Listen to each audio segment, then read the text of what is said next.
እኔ መጀመሪያ ሳየው ማንጎ ነው ያልኩት፣ ምክንያቱም ትልቅ ስለሆነ እኛ የምናውቀው አቮካዶ መልክ የለውም፣ ትላልቅ ነው፣ የማንጎ ፎርም ነው ያለው።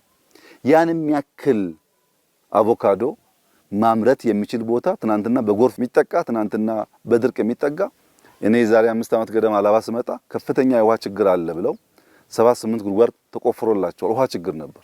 አሁን ዛሬ ያየው ስራ ግን እጅግ ተስፋ የሚሰጥና በርቱ እንዳይቋረጥ ይሄ ጥረት የሚያስብል ነው።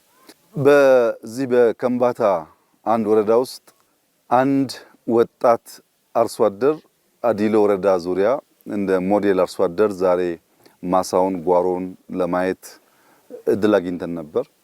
ያ አርሶ አደር በጓሮ በማሳው የጀመረው ስራ እጅግ በጣም የሚያኮራ ነው። ጽድት ያለ ግቢ ነው ያለው፣ ጽድት ያለ ማሳ ነው ያለው። ውሃ ጠልፎ በኢሪጌሽን ነው የሚሰራው። ይህ ወጣት ከራሱ አልፎ በከባቢው ያሉ 400 አርሶ አደሮች የሚደግፍ የሚሰራ የሚያሰራ ሰው ሆኗል። አጠቃላይ ከባቢውን የሚቀይር ኢምፓክትፉል የሆነ ስራ ጀምሯል።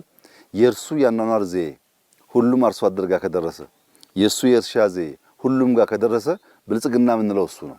አንድ አርሶ አደር በቤቱ መብራት ያለው፣ ስልክ ያለው፣ ሽንት ቤት ያለው፣ ከከብቶች ጋር የማይተኛ፣ አጥሩ በእንሰት በማንጎ በአቮካዶ በሙዝ የሆነ ቆርቆሮ የማይጠቀም ከተፈጥሮ ጋር የማይጣላ ንጹህ ኮምፓውንድ ያለው ልጆቹ ሊጫወቱ ቢያስቡ በመስክ በጓሯቸው በሰፈራቸው የተመቸ ከባቢ ያላቸው ከሆነ ብልጽግና ብለን የምንጠራው የእያንዳንዱ የአርሶ አደር